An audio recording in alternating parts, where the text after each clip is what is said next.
Hey, good afternoon. This is the Anime Talk Block at St. Thomas. My name is Trevo.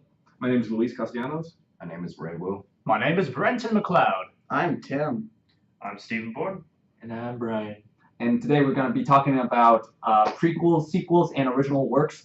Why it seems like shows that have a longer running format get more popularity than original works, which arguably have much more integrity as pieces of fiction and are much better. But that will be Whoa there. Save the opinions for later. Hey, I just wanted to elicit a peek from the crowd. And so, because Tim caught me on that, we're going to have a little conversation about if that's true or not, whether there is some superiority between long-running shows versus original works, which are usually shorter. Let's get into it. Hey, this is Tree, and we're going to do a little thing in the beginning where we say what anime we watched recently, and mine was something on Crunchyroll like usual. Akagi, yeah, there we go. Next. My name is Luis. The last anime I just watched was on Toonami. It was JoJo's Bizarre Adventure dub for Phantom Blood. The last one I finished was Haiku. Okay, this is Ray. The last anime I watched was Katanagatari, and yeah. My name, Brenton McLeod. My motives, complex. The last anime I watched, Flip Flappers Episode 9, and I'm currently on my third rewatch of Log Horizon. Tim watched Wolf Children. It was good. This is Steven, and I watched Drifters as my last episode. This is Brian, and my last anime was Cabaneri of the Iron Fortress, recommended by Ray. All right, so that's everyone's stuff. And one of the things I want to bring up before we get into this is that it's almost finals week, or it's coming up, so I didn't really feel motivated to be more structured about what topic that we would do today. So this will be more of a conversational piece. Come spring, Luis and I will be working on ways to make Anime Talk Block more structured, more formal, so that, not more formal, just have more, like... At least we can have a structure. Have a structure. Kind of like a book club where they know what they're going to be talking about next time. Instead of with that, we're just like seeing the topic for the first time. Kind of deal. Yeah, so people can have, like, a chance to create a better argument before the conversation starts. And so that will happen for the spring. So let's get into it. Today is the prequels, sequels, and original works. I decided to choose this topic as our conversational piece because Code Geass is getting its third season. Attack on Titan's doing its thing. Fooly Cooly. What other shows? Just throw them out there. Steins Gate Zero. What other ones? Boku no Hero Academia. Mm-hmm. Sure. Mm-hmm. Oh, One Punch Man. And what was the other one I was hearing about? No Game No Life. People saying, oh, it's going to be a movie. Yeah. Oh, it's Yeah, going to there's be a movie coming out, which... Yuki Yeah. Yama as a hero is getting a Oh, yeah. second season. Okay. Right. And so did these come out of nowhere? I mean, these are on top of like the adaptations we've been sort of talking about recently, but these are just, rather than like Hollywood taking things, this is just the normal, oh, they're getting sequels. So did these sequels come out of nowhere? I mean, a couple of them Okay, did. so there's a difference between a sequel and a continued adaptation. Like, if they were to announce another season of ReZero, like that's just not this more. It's not a sequel. But like, yeah, they're like Code Geass. That would definitely be considered a sequel because it's not being adapted based on anything, at least not to my knowledge. But like I think earlier you said that sequels are like the shows that get a lot of sequels tend to be more important, and I mean not more important, more Visible. visible. And I don't think that's true. Sure. I mean, granted, we have shows like Naruto and One Piece and Dragon Ball, like those shows that keep going on. Yeah, those ones are going to be more popular. But shows that like gave themselves a second season, like Food Wars Season 2 was not as popular as Food Wars Season 1 because you need to watch Season 1 before you can watch Season 2. So like they're the shows that are pretty much constantly ongoing. But then there's also the shows that do kind of promote their second season as more of a sequel, and those ones are guaranteed to be less popular. Guaranteed. Well, not guaranteed, but they won't be as popular. Right. So what makes the first season? I mean, there's a reason why it got a sequel. A show gets a sequel because the first season kicked ass in one way or another. So yeah, and so is there like a sort of a loss of vision with the second season, or they're trying to just grab for cash? It depends on the studio. Like if it's I mean, I guess I don't know much about Bones, but Bones likes to like make their shows into one season long things. Like there's kind of a people who make anime are very good at taking a slice of a longer story and making it feel like its own self-contained story. And that's kind of how a season works. So, I mean, depending on how well they do that, the second season could either feel sort of unwarranted or it could feel, just like they're continuing the show. Okay. So let's get some actual examples in here. Whatever you guys want to bring to the table right now in terms of actual shows, and because I brought up Code Geass and you said Steins Gate, but I want to hear. I just haven't been familiar. Code Geass was one of my first shows, right? I watched it and I tried to share with some friends, but episode 3 there's like this shower scene and my friends were It's always going the up. third episode. It's always the third episode. Wait, what show was this again? It was the Code Geass. Code Geass. And I was thinking, when I first watched it, I was like, oh my god, this is so amazing. Like, there's mecha and fighting and political intrigue and all this stuff going on. Yeah, but the thing is, a lot of people said that the second season sucked, and I just don't remember much. I remember watching it twice, and I was on my third run through it, but it was one of those shows where it blurred by me in terms of, it was just sort of like an adrenaline wave, but I didn't really see the show itself. And so, what am I trying to get at? These shows that, has anyone else had that sort of experience where they watch the show? I mean, this kind of gets back to the whole anime origins thing. You watch the show and it's sort of there as like a burst of energy in your face, but you're not really sure what to do with it. You just sort of come back to it. One Piece for me. I watched a few too many, about 720 episodes of One Piece before I finally stopped. And what kept you going? It was like the third show that I started watching, so I didn't really know of other shows to watch. So I just continued that because it was so long. Why do you think it's the only? This is going to be the episode with the most amount of radio silence, I'm sure, because again we didn't really prepare, and we all are coming from different backgrounds in terms of like what shows we watched, usually probably, and so does anyone want to bring something up? Yes, okay. Thank you. I've been mentally preparing to talk about sequels for a long, long time, ever since playing Steins Gate Zero.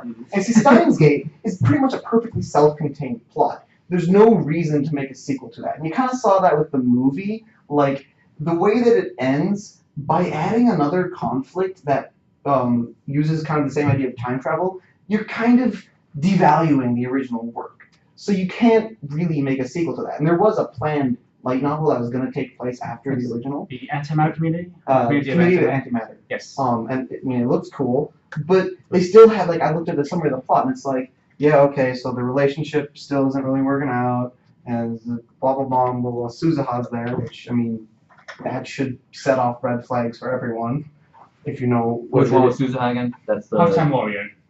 yeah. Hey, you guy! I love her. Yes. She's the Time traveler.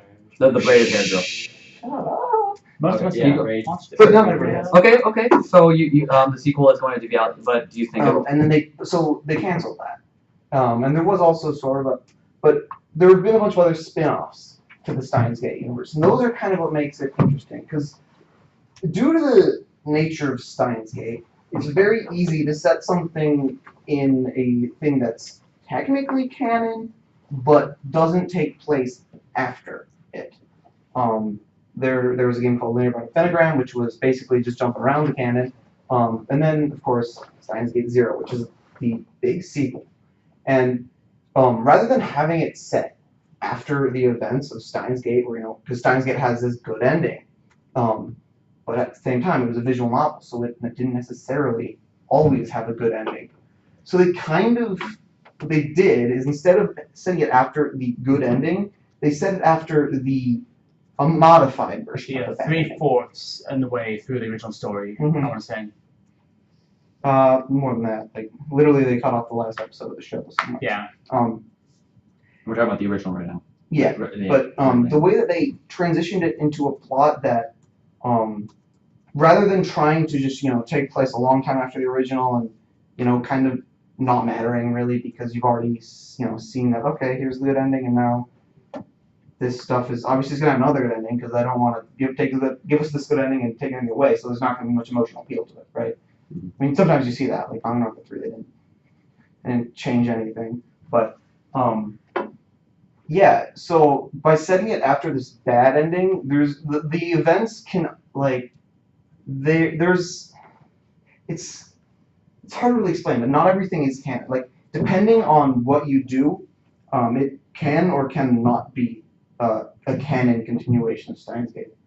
And it's just a really interesting way to approach a sequel where you're not just setting it after, you're setting it in a period of time that, I mean, it technically exists in the Steins Gate universe, and it would make for a more appealing story than a sequel. So rather than, setting it afterwards and adding some new conflict, they set it in an already existing time period in this universe that has a conflict that wasn't shown to us.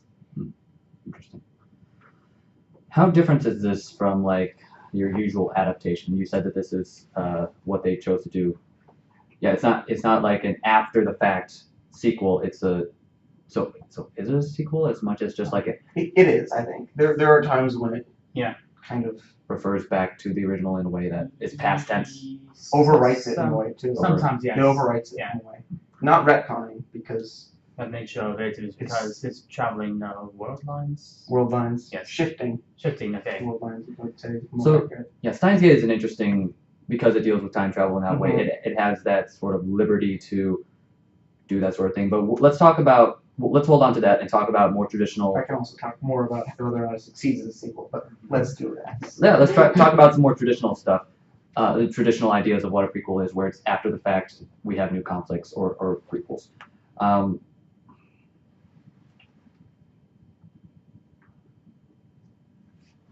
Ava rebuilds, which are technically not, they could be sequels. That's confusing because if you watch Evangelion, you it's also could be interpreted that way. That is it that way? Is it this way? Are we still in the same timeline kind of deal? Mhm. And I am actually ecstatic for the Evangelion rebuilds. Yeah. I mean, they're not. People will say that they're not as great. However, I do think they can stand on their own what they're trying to do. Yeah. There are some. I will say there are some pretty of that stuff. Mari kind of Yeah. completely kills the point. Like the point of Ava, the show, was a bunch of people who didn't want to pilot it, or they didn't pilot Avas because they wanted to. Like they all had like these really complicated reasons for doing so that dealt with like really depressing or kind of. Basically parodying the Gundam style. Like, Mhm. oh, I'm gonna take my robot and beat the crap out of these. But alien even creatures. Gundam, like they had like more than just I want to fly a robot because it's fun. Mhm. And then they introduced Mari into the rebuilds, That's which where I'm confused. breaks the show. I mean, it breaks the story in many ways. So I will say I think she's only fan service. To be Oh. honest. 100%. I can't see any way how they're gonna. There's fan service that's fine. There's Asuka. Like it makes sense for her character to be a little bit sexually screwed up. It was gonna end up anyway, and like how the fans treated it. But by adding a character who is solely fan service who breaks the purpose of Ava, they failed as a sequel. And I don't think 2.0 is completely bad because I definitely think 2.0 actually manages to recapture the feeling of earlier Ava pretty well. I'll say it's the best one. I like that the most Mhm. compared to 1.1. It was like, oh, it's all the same episodes of Evangelion. It's like a recap episode. Oh, 2.2 is where it changed. It started to diverge. And then 3.0, like, Basically. I don't know. What is 3.0? We can't even talk about it. It's a mood piece. No, it's just like It's like, oh, now we're on a different bloody trail. You have no idea what's gonna happen next. you don't even know what's happening now. You don't know what happened before. You don't know what it is. Yeah. It's like I don't know, we just threw a bunch of Ava figures on like a storyboard and it's like animate that, animate that. It doesn't make When's sense. 4.0 coming out, by the way? Probably when I'm 50. So I'm not sure. Probably. I'm still not sure if we're getting to the core. And I know again we haven't really prepared. I didn't allow you guys give the right material to prepare much, but with the Steins Gate and with Evangelion, is there a sort of common thread that we can pick up here? We're now looking at whether a sequel is trying to recreate the original or continue it. And that's kind of something where like certain shows can verge different ways. Like there are times when the Ava rebuilds are trying to recreate the original. There was another show I watched recently that did that. I'm trying to remember what that was. It was Steins Gate 0. Yeah. But I do want to continue something because like it's a lot of controversy around it because people say this wasn't really necessary. Evangelion stands by itself, and I said the same thing too when I was watching 1.11 and 2.22, and I was like, oh, this is just the same thing. Oh, now we're starting to break away. But how are you gonna make this different than what we already established? It was the movie and the TV show. So do we as fans, even if we say we want it to be like a very blow by blow adaptation where everything is very similar or almost a replica of the original, or do we really have that internal urge to see something different, to see it break away? Okay. We do have the internal urge. It's like for me, for music, like people say, oh, here comes a new album from my favorite artist. Oh, it sounds the same like the last one. It's boring. Or if they make something different, like, oh, it's completely different. I don't understand anything about it. Why would they do that? As fans, well, as a creator, you want to try to be creative, but with fans, you don't have to handle them. You have to win them somehow. Like let's look at like the Fooly Cooly sequel. Yeah. How are they going to do that? Are they going to try and recreate that idea of, well, here's a person who's like really bored, and then all of a sudden it's going to be a female main character now, so obviously that's going to change some things, but it might just kind of follow the same structure. And I mean, that's arguably what the purpose of a sequel could be, to just follow the same structure but give it kind of a new plot, even though it's the same structure. But then there are times when a sequel tries to be as different from the source material as possible, and I think that works really well sometimes. I'm trying to remember a good example of that. Not that Steins Gate. Oh, Steins Gate 0. Okay. So okay, whatever. Let's talk about the movie. Another box notes. Other box notes in the entire Steins Adventure series. Yeah. It was created because of the popularity of Steins Gate, and while it financially wasn't as much of a success as Steins Gate, so they just pushed it out of the spotlight, so to speak. Yeah, nobody knows what Rolex is. Or Castellanos. I heard it was just like a bad slice of life with some mecha stuff going on in it. Yeah. But they pushed there was some really good stuff in it. There was some really good characters in it. But it's a visual novel that was like basically a bunch of different routes, each one with its own different story, and you can't convert that into a show. You just can't. And so they didn't even bother trying to localize the original game. Mhm. It was on the Xbox 360 in the Japanese release, which isn't even that much popular for console in Japan in the first place. So of course it sold relatively terribly compared to Steins Gate. Even the game itself, the anime itself, merchandising. So they no longer speak about it. Move on to the next project, the Celtic 9 and Anonymous Code, baby. and Chaos Child. Chaos Child. Anonymous Code, though. Do you think the sequels with Fooly Cooly and I'm gonna do something else with a different question with robotics, but It's with hard like to- yeah, go ahead. with Fooly Cooly, do you think having sequels tarnishes the legacy of the show as its own franchise by extending the franchise like this? What would it take for this sequel to actually add on to the legacy of Fooly Cooly rather than diminish it?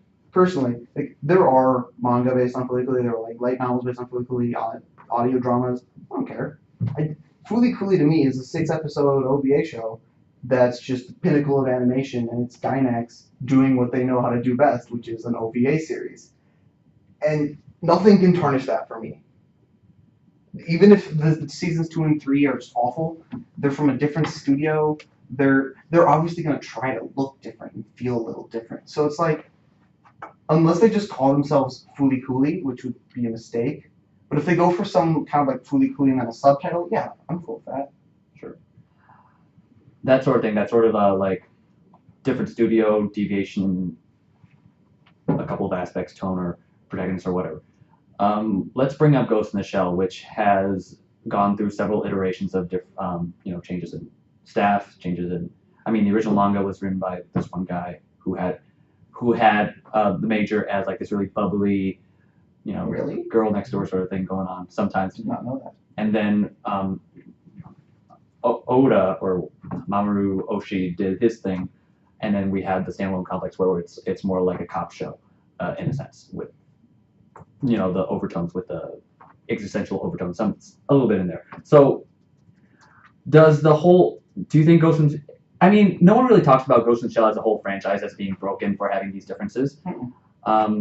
So what allows it to not be subject to that sort of criticism in having different iterations or splintered off things, and yet something like Fooly Cooly gets such skepticism, or Let's talk about JoJo's too.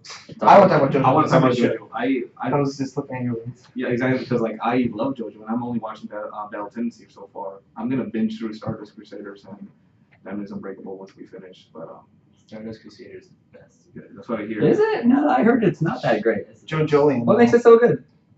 Steel Ball Run. How about that? Stance. I hear a lot of good things about Steel Ball. I've never read.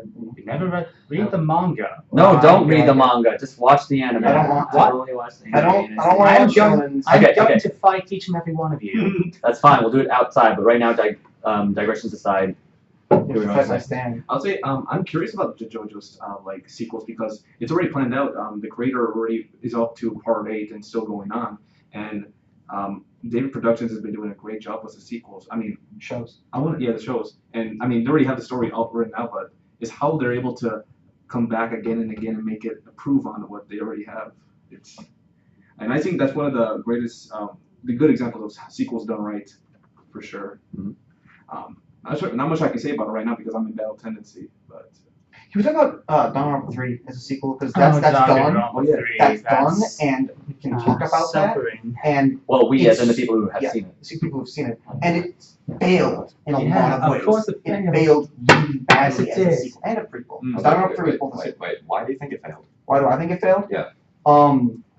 Because it actually made the canon of Danganronpa less interesting. If we're talking about the brainwashing, like in Danganronpa 2, we were believed that the ultimate despairs were made despairs because they were bad people.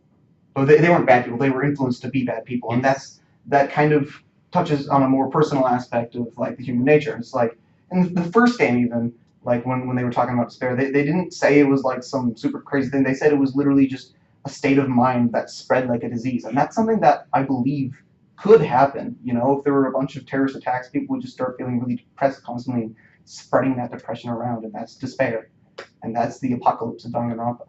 But in Danganronpa 3, they ruined it by saying, yeah, it was they mind controlled everybody.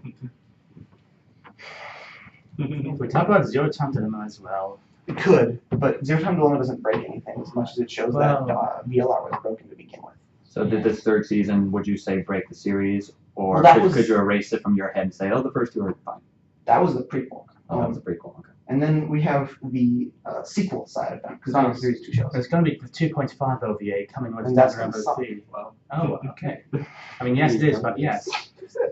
But Danganronpa 3, what they wanted to do is they wanted to bring back some of the original characters and put them in another killing game. Immediately, this is problematic because you can't kill them off. If you did, that would be dumb because this is a show being based on a game. So like people who didn't watch the show, like they're missing out on something. That would be frustrating. So by bringing back all of these characters and introducing new ones, what they eventually do is they kill every single new character except for 2, and one of those 2 was supposed to die anyway. Spoilers. And then they constantly made all these fake outs of the original characters dying, and they kept doing it over and over again to the point where like you don't even believe it anymore. And then by the very ending of the show, like the games always had sort of bittersweet endings. Every game, even in the spin-off game. But the ending of Danganronpa 3, absolutely nothing changed. Nothing. Well, things changed, but it was just so How the sweet and storyline lovely. didn't go anywhere.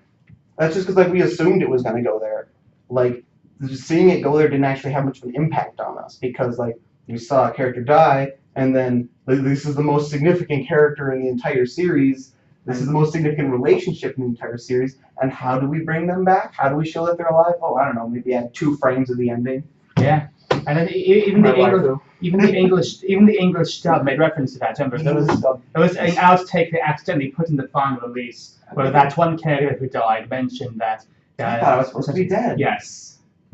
Okay, so what I'm gathering here, because I haven't seen Danganronpa, but I'll gather from what your very involved response to what you saw, is that you have these different sort of stages of this franchise getting adapted, whether it's like just in Japanese, but like with a sequel or prequel, but then you have the dub, and you have all these ways that it can like be modified or mutated in a way that could risk alienating fans or maybe bring in more fans. And so I'm going to pull up the. Okay, I might have. I don't know how continuous I can make this. So we'll leave that there again. We'll hold that. And now I want to bring up the idea of the long-running show, where maybe in the beginning it was good, like One Piece, where you had this taste of adventure and you had some really charming characters and you had this sense that you're gonna like explore a huge world. But then a lot of people would say that it dragged on for too long. Things started to become less meaningful. Besides One Piece, if you want to bring that up for yourself, if people want to speak to One Piece or other shows, does anyone have that same impression with their own personal shows? Monogatari series. Okay, sure. Yeah, I do agree with that. I'm only back on Monogatari, but I'm surprised how many seasons they're able to make out of that. Oh, and here's the frustrating part about it. The end of the second season is the end. That's it. Like that's the finale. Like everything else just kind of takes place as prequels, and like, and they're still writing it. They're like, I think they're about to start like maybe the fourth, like, because the light novels are split into like seasons. So I think they're about to start the fourth one sometime soon. And honestly, it just feels like after finishing the second season, I'm like, I don't want to watch any of this like prequel stuff. I wanted to like there were these things in the show that I wanted them to show, like the relationship between Araragi and Senju, which they maybe touched once. They don't focus on it. You should. Stupid harem. Why not, right? Add some male characters to your anime, then I can ship people instead of having to have waifus. It's better for us as the audience. Do you think as anime we expect harems to have that sort of component where we can ship people? Where if you're gonna have a harem, you're gonna have like these things that allow us as fans to create fiction. Is that like a necessary piece for it? Because if we're talking about sequels, I'm going. If there's I would include fan fiction there's into a that best girl. Okay. That's all I'm saying. Okay. But if you have like a cast of equal gender, then you can shift characters, and that's good. I mean, this obviously doesn't have anything to do with it. This is my personal opinion. I'm just trying to maybe. I mean, you got a boy, you got a lesbian. I mean, is that enough? Well, it's good for fan content creation at the very least. Yeah. Fan content creation. Well. No, those are relevant to sequels sometimes. Sometimes they take fan stuff and make sequels out of them. Yeah. And it's not always fans that make the parodies or fan fictions. Ghost in the Shell is a really good example of that because none of the sequels are like the other. So basically, you could view as the occultic claim, like that wonderful movie came from that manga, but they're nothing alike. So you could technically call the movie fan fiction. Yeah, or it's just a kind of an original work using characters. So, a fan fiction by a professional, by a person who is in the industry, I guess I would still be considered fan. What if the person didn't like it? What if they weren't a fan? They thought I can just do this better. Whether that was Mamoru Oshii's actual intent or not. Oh, I can just take this entire world and just make it absolutely better than the original? I wonder if that's the question, but let's go down with it. Yeah, sure. What do you think was going through the guy's head when he made the movie?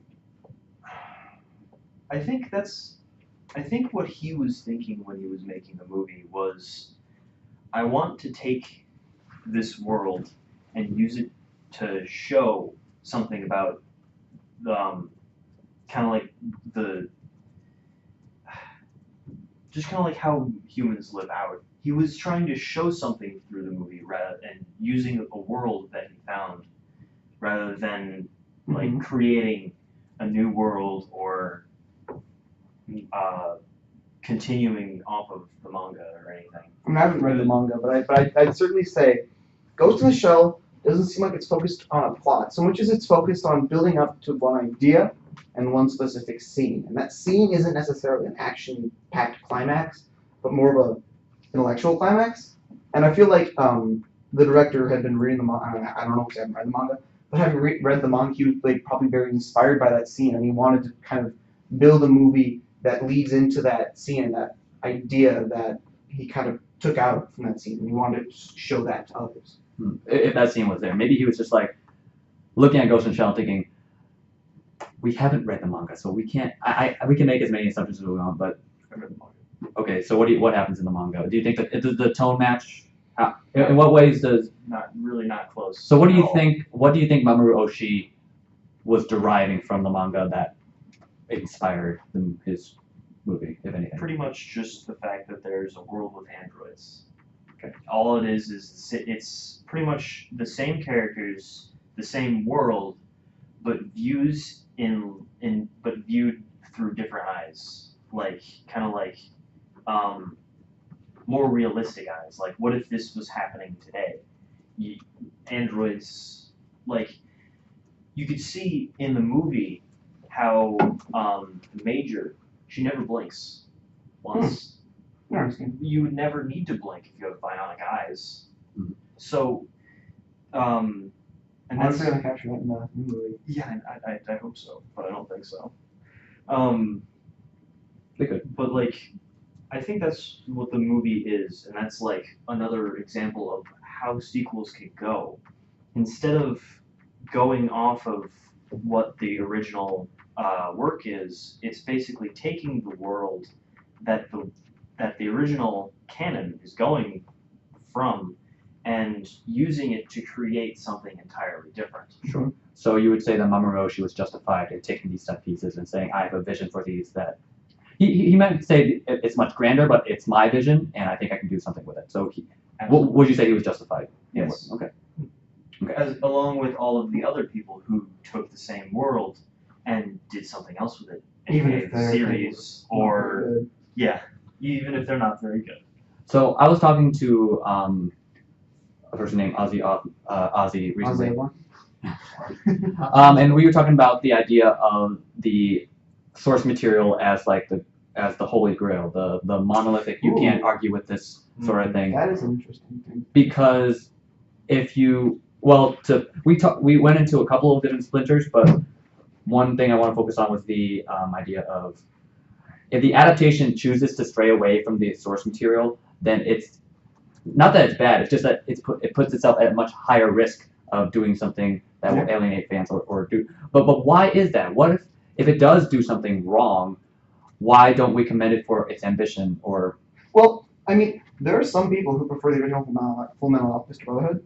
I mean, I haven't seen it, but I actually feel like I might fall into that camp because I like the first half of Full Metal Alchemist, but I did not like the end. I thought it was kind of boring. Some of the original, right? No, I'm talking about Brotherhood. I didn't like the end of Brotherhood. Okay. Mhm. Because I watched the original one. I did like it a lot. How it went out. I mean, of course, I was confused, but over time, I was able to like it a lot more. And I'm going towards Brotherhood later on as soon as possible. A lot of people think Brotherhood's better. Yeah, I hear that a lot. It's the highest rated in my anime list too. we should watch it together. No. because we haven't seen I want to it. watch the horror again. That's a good It's movie. your name. Yeah. Right now. Well, that's a movie. That's right, I'm it's a talking movie. about in terms of Show. shows. Come on. Brotherhood. JoJo will be. I would like to talk about your name as Gintama. a- Why is Gintama so director. high rated? Because it's long running, dude. So, Okay, but JoJo's not gonna be top rated. that's fine. It doesn't matter what the rating is. Back to the question of like of Gintama? Gintama. Yeah, it's like one of the big three before Yeah. the big three. Mm-hmm. Oh, I want to mention that Gintama's having like a final season, I believe, next Yeah, year. Gintama's That's good. endings. I mean, this isn't anime, but in terms of shows that get too many sequels, or I mean, there's like sort of two different discussions that are sort of the same. There's Mhm. sequels and continuations, 'cause they sort of are the same, but the main difference is that a sequel can sometimes just be tacked on. The Steins Gate movie arguably could be, but I still think it seems like continuation is more like with plotless things like Gintama, where it's just like you can rehash things Mhm. in different scenarios. Whereas Like- a sequel you can tack it on, but there's still like a core conflict. like Some sort. American TV. That's what we do, or even British TV. Doctor Who. God, you should have ended. How long is Doctor Who gonna go on for? It doesn't No, matter. it's Brenton. fine. We're We can putting it discuss a aside. little bit of it in terms of conceptually, where it just they keep adding new ideas and adding new ideas and adding new ideas. I was They really don't adding want at it. this point. Yeah. But now you can't watch the new seasons of the show thus far. You've seen everything else that's led into it, and people can't always do that. So that's the risk a show has to take when it's making a sequel. I want to hold that thought because there's a really good place for us to go. Brenton, you have something. Well, I'll wait till you have that place to go. I just want to see what you have to say first. Sure. So I want to lead that to the so yeah, American Western dramas or whatever it is. Soap operas too. There's a what? Soap operas. Soap operas. I mean, soap operas. You could argue that they have core conflicts that have They a end long and enough they arc. kind of. I don't know, man. They're weird. They're structured super weird. Okay, we haven't watched enough, so maybe that's You like something just to try to explore. jump in at any point, but it's always continuous. It's weird.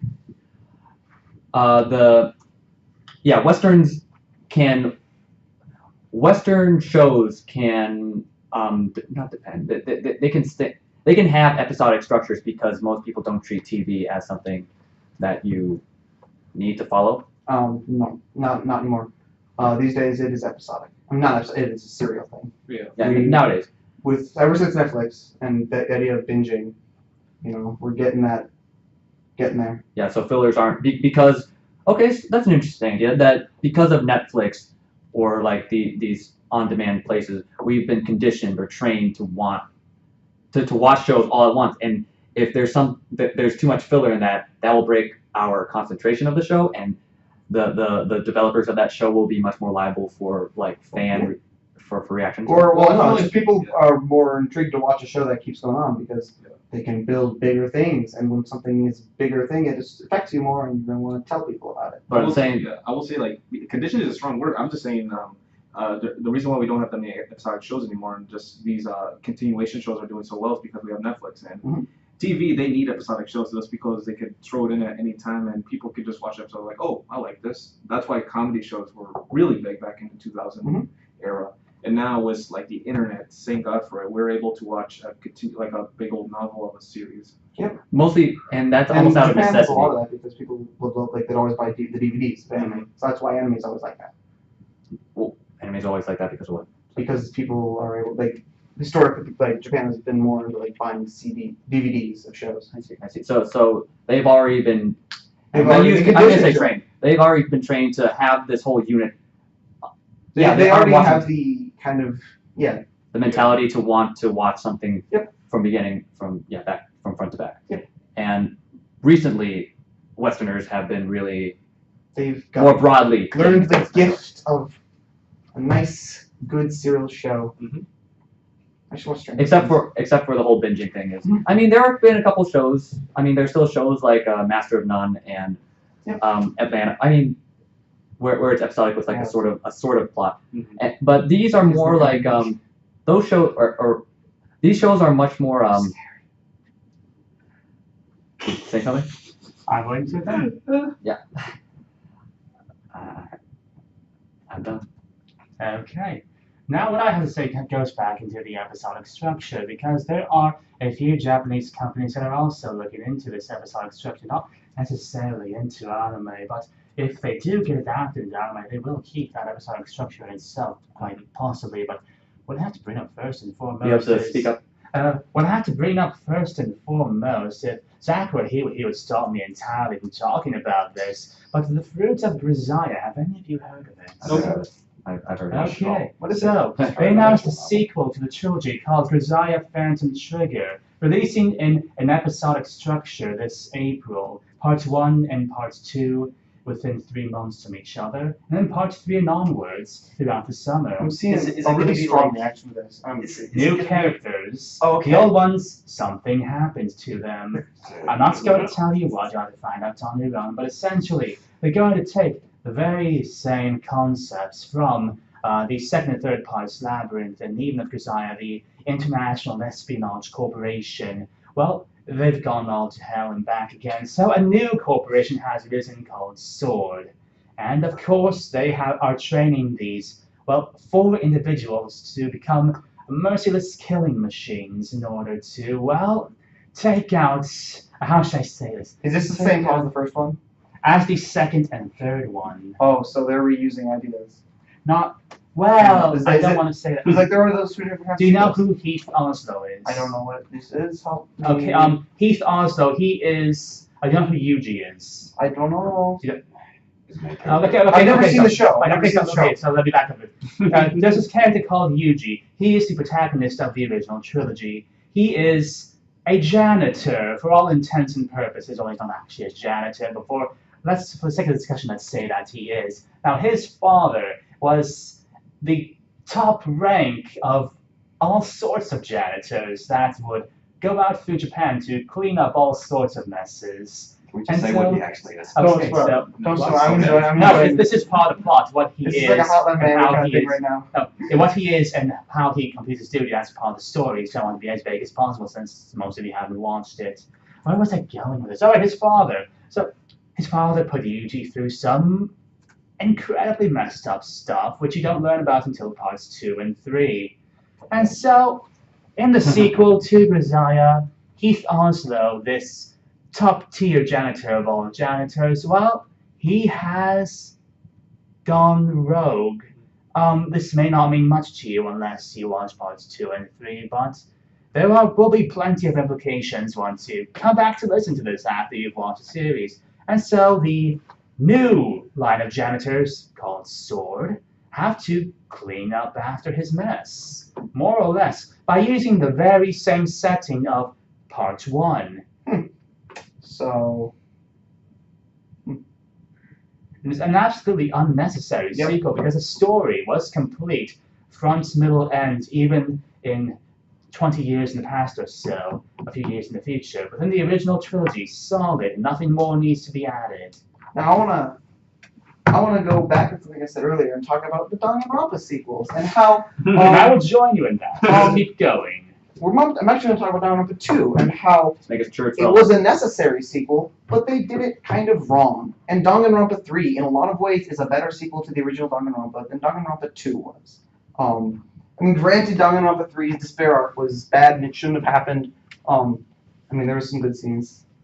There's some good scenes.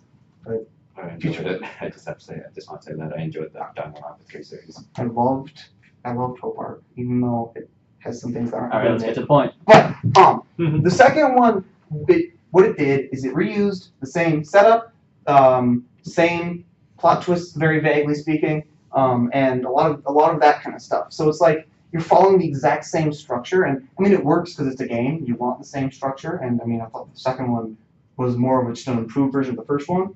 But Danganronpa 3, it was like, okay, you can't really make a sequel to Danganronpa 1 because of the way it ends. You can't just say, all right, we're just going to take all these characters and just shove them in another killing game, and that's the sequel. And that's going to conclude the stuff we left hanging from the first game, because they left some stuff hanging.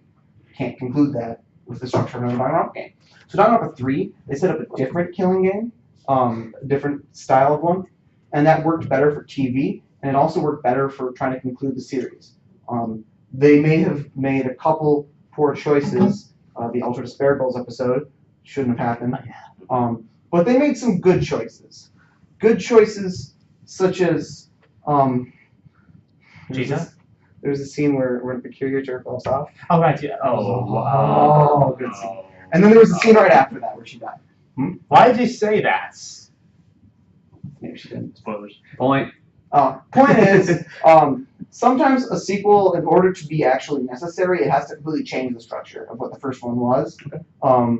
And a sequel can still be good if it's unnecessary. If it can, kind of capture the same things that the first one did, but try to maybe do some different ideas with it. That's what Danganronpa 2 did. That's what the Steins Gate movie did, in my opinion. But there's different ways you can approach a sequel like that. Mm-hmm. And you said something like the third season is more fit for TV, or It is definitely more fit for TV. And that's an interesting. Because the first one was a terrible show. It was a great game, terrible show. Okay, and that's an interesting thing to pull up, like TV distributors or like when directors or studios decide to make an anime, they might have to concede to how popular it is when it gets on the screen, and so that's one of the reasons why a show might get a sequel, even if it's unnecessary, because there might be a demand to see these same characters do the same things or do like something at all, and so they try to shoehorn that into the franchise. And so turning this all around, Brenton, I forgot what the point for, you said that you had Fruits of GRISAIA is basically rehashing the basic So they it's using the setting of the first season of the GRISAIA, or the first act of the GRISAIA, but they are doing it in an episodic manner that Well, I'm not entirely sure. I think there's an overarching story, but each part will be self-contained and like an episodic structure, as we talked about before in Western television.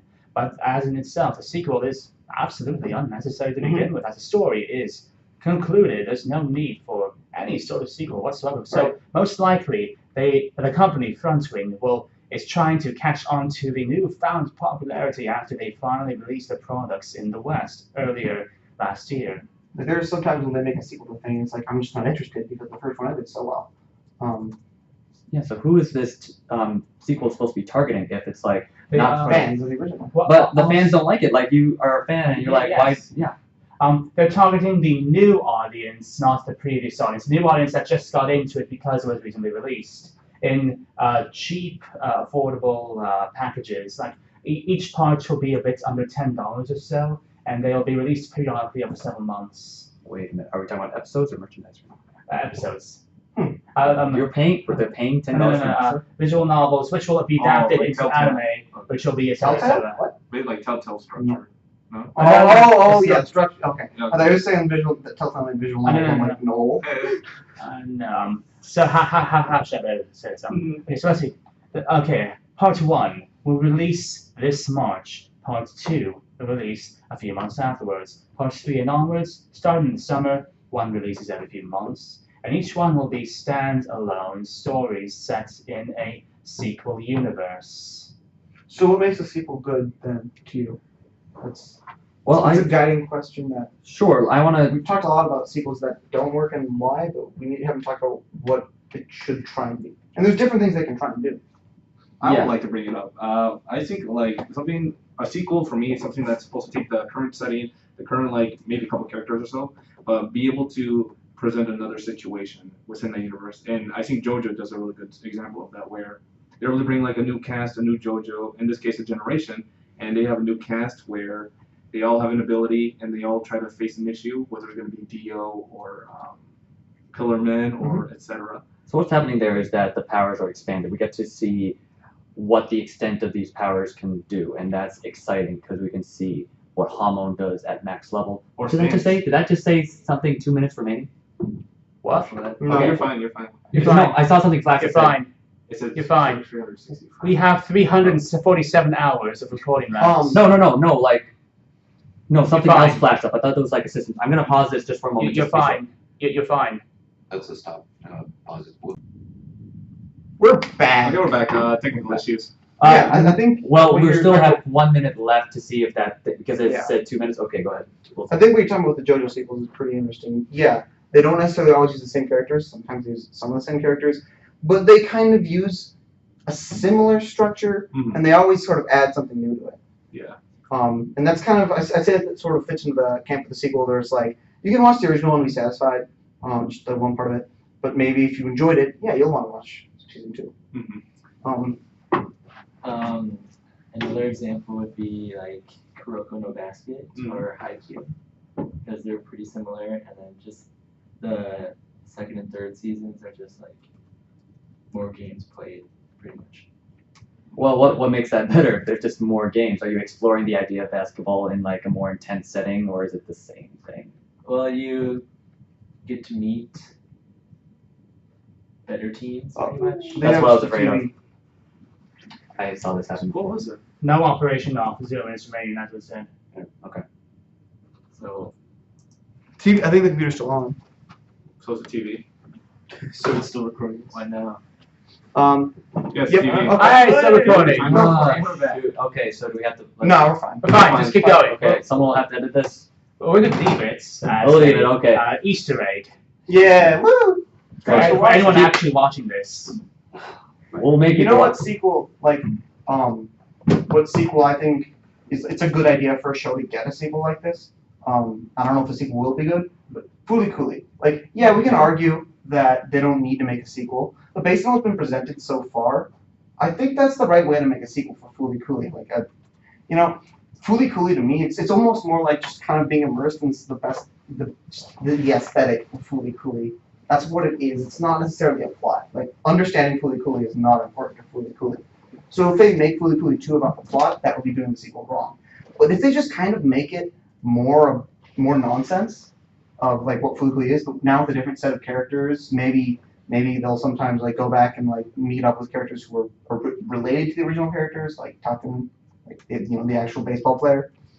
That would be exactly how you should make a sequel to Fully Cooley. And I think that they might be going for that. Maybe, but the charm of Fully Cooley, the original, was its zaniness was something spontaneous rather than like planned out the way it is.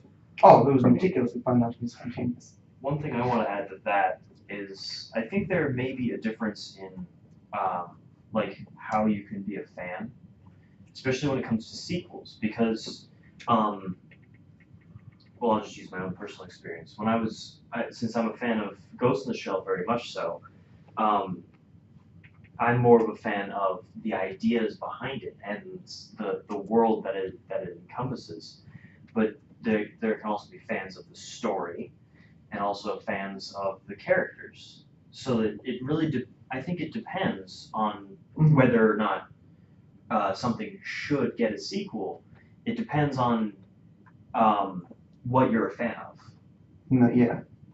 And then sometimes shows focus more on the characters than the ideas. Mm-hmm. I think each Ghost in the Shell iteration focuses on something different. Yes, it does. And then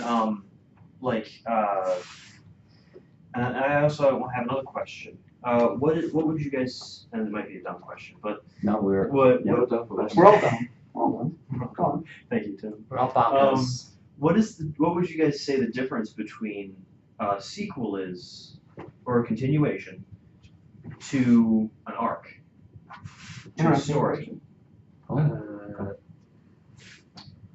Well, if we're talking about continuation versus an arc, I mean, an arc is just a continuation of the story. It's just another like long. Well, generally, in terms of how they do these things, arcs, there's not just one arc going on.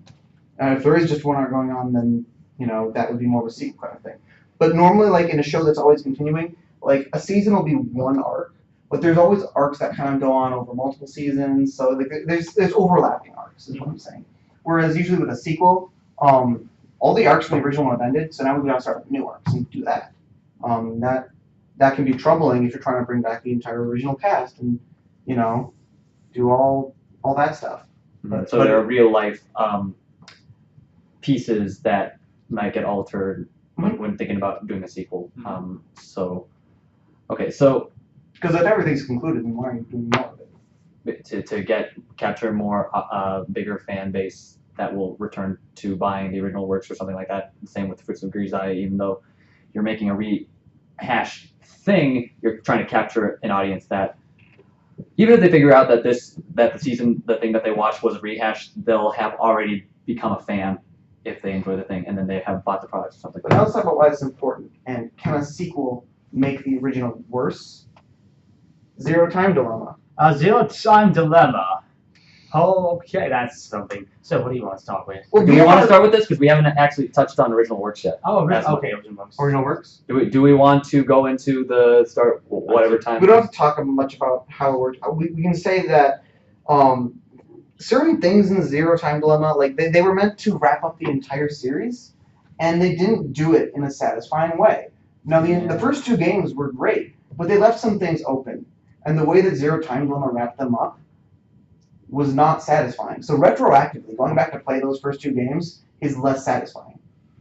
And that's the risk you run when you try and do a sequel like that. And it also ends on a cliffhanger when it says it was supposed to end the series entirely. Because Uchikoshi is terrible at ending things. Watch Punchline or play Ever 17 or Remember 11 if you hate yourself. Okay. They didn't end up Remember 11. They straight up just didn't end it. Yeah. So because of the lack of structure that this podcast had, we will probably explore this again in the future because we didn't give much time for original works, and that has its own sort of role. Oh, original work sequels. No, just original works entirely. Oh, that didn't happen. Shouldn't that be for another podcast entirely, though? Yeah, I would say so, but because I advertised this original works in the beginning, we'll touch on it now, and then we'll explore both in the future. But I think original works play a role in helping us understand why sequels work or they don't work because original works don't have it. So there's that contrast. 12 episodes. 12 episodes, 26. It doesn't matter what the episode is actually does it? Sometimes original works have sequels. I mean, That's how we get sequels. They were originally original works. But I guess original works that never got a sequel is Yeah. what we're getting at. Like back in 2006 and 2007, there were a lot of original works. Gurren Lagann, Ergo Proxy, and Deno Coil, and Bakano, and lots of original works that. But Bakano has lots of sequels. Yeah. Oh, I thought it was one. Okay. Oh, the show only has one, and that's the thing. Like, yeah, we can be talking There's about a show Danaraompa. that only has one season, and we can say that's an original work, but the source material just keeps going. Okay. There's development as well. Mm-hmm. But we're going to talk about the anime, and the source material will have its own like agenda. What's your definition of original work? Because I thought it was like, It doesn't have the source material. yeah, no. Oh, I guess Bakano doesn't. I Yeah, guess they it's have- light novels. You're right. How about Death Grade? That has a source material. does? Technically. It has its. Oh, right, that is a short film, right? So, I yeah, forgot about I think it's that. more of a sequel to that. So when we Well, talk about that's- original that's- works, we're talking about an anime that went straight to TV, didn't have anything behind it. How about Time of Eve? I think that was also. Isn't Psychopaths one? Yeah, you know these. What is Occultic 9? I don't even know. All the what shows that we're it's talking called. about here. Not anymore. Okay. Yeah, They've surpassed the light novels. Okay. So all of these shows, what do you think the intent of the person? It's not really safe to release an original work, right? If you don't have a manga backing it up, there's really no like secure. Flip Flappers is the original work. Oh yeah. There's no Actually, original though, and this it's- kind of does bring me No to the fan base question of Occultic 9, where they canceled the light novels so they could make because they wanted to focus on the show. The anime goes beyond the light novels. Yes, Okay. the enemies will become light Okay. novels, and they're also developing a visual novel based on it. Yes. You'd think they'd wait for the visual novel to be finished before making the show because the show would spoil it and they wouldn't be able to go in depth to the ideas. But instead, they're taking this thing and instead of like saying, right, we're just gonna wait for it to be done and then after we're gonna make it into an original, even though that's not what it's originally gonna be. And I feel like it captures that pretty well because once you get to the point where it's no longer a light novel, it feels like a show that was anime original. It doesn't feel like a light novel. So does Occultic 9 become an original work once we erase its history? Maybe. I don't know. Kind of like Fullmetal Alchemist because like the manga wasn't even caught up yet, so they just had to talk to the creators like, okay, what do we do without your finished product yet? So. Yeah, this goes back to the idea of the source material being monolithic. But what if like the anime decides to take its own route? Does Is it now an original work No, original work. or is it fan fiction? I think the story is, but the setting's already done up for them. It's just like So- how they Yeah. conclude it now. That's the different part. It's like But- a different ending. But I wonder if we would include the setting in terms, because I think the original work is taking the set pieces and then doing your own thing with it. Would that make it an original work? Yeah, these are questions that we might explore in another episode. Original works are kind of rare these days. They are very rare because They're really people risky. attention span, risky, attention span They're good. being short, Love them. and people don't have the money. They're Like all why I good. mentioned You're right. why I mentioned 2067 is when like Mhm. Blu-rays were at their peak. People were buying. Japan wasn't bust, and artists had the integrity, had the financial backing and respect, or something like that, to be more ambitious about what they did in anime rather than requiring manga as a sort of a support system. Because that's what most anime is. It's subordinate to manga. There's one thing I would like to say. It's not super related to that, but I wasn't a huge fan of Gurren Lagann, but I want to see a sequel to that Mhm. because you know how the show just continually got more insane. Yeah, imagine them continuing that. Wait, No, did you well, no, finish it? there's no furthering that. But you see, Imagine them trying. you literally These guys, see they'd love the to. end of their life. Yep. You have literally started, and that's why. No, they shouldn't make a sequel. I want to see it. Oh, jeez. Just to laugh at it? Oh, just to see what they try and do. They continue in the afterlife. They'd continue in the afterlife. They would like. I mean, that wouldn't be entertaining anymore. I think like I it would mean- just be. He always said he would bust through the Yeah. heavens. Sorry. Oh yeah, he's gonna go through the heavens. Yes. They didn't. Well, if they went further than that, it would just where they bust. This is to to go the next- even further. Mhm. No, I don't think so. I think okay, but setting that aside, I think that's plenty for today. It's been sort of Sure. messy, but I think if there were any useful gems from this podcast, we'll be able to pull them further later. Maybe whatever we said in this podcast will actually be a launching point for another thing. And so I won't dismiss this episode outright just because Mhm. we were sort of all over the place. There might have been something in here that was worth our time in putting on the table. I mean, people were plenty passionate about what they were they wanted to bring as evidence. So I hope that we get to talk about this again. Good luck, everyone, with their finals. Do we think we'll do this next week? Let's see, what week is it next week? It's like the week before study week, right? Yeah. So, are people up for it? I'll I might be be. up for it. I'll try. Yeah, I'll try. I'll definitely be Maybe here. we could do a short one. Sure. Yeah. It's only 2 hours. All right, then we'll see you next week. Yeah, we don't even start until 2:30. Yeah. You don't even have to come for 2 o'clock. Mhm. And you can leave early if you want to. But now, who are you people for conclusions? I'm Luis. I'm Ray. I'm Brenton. I am mad scientist. I'm just counting. That was Tim. I'm sorry. Well, I'm gonna bust through the heavens. I'm Steve. I'm Brian. This is Tree, and this has been the 3rd Anime Talk Block. Thank you for listening. Sponsored by Crunchyroll. Recommendation. Dr. Masa. Wish.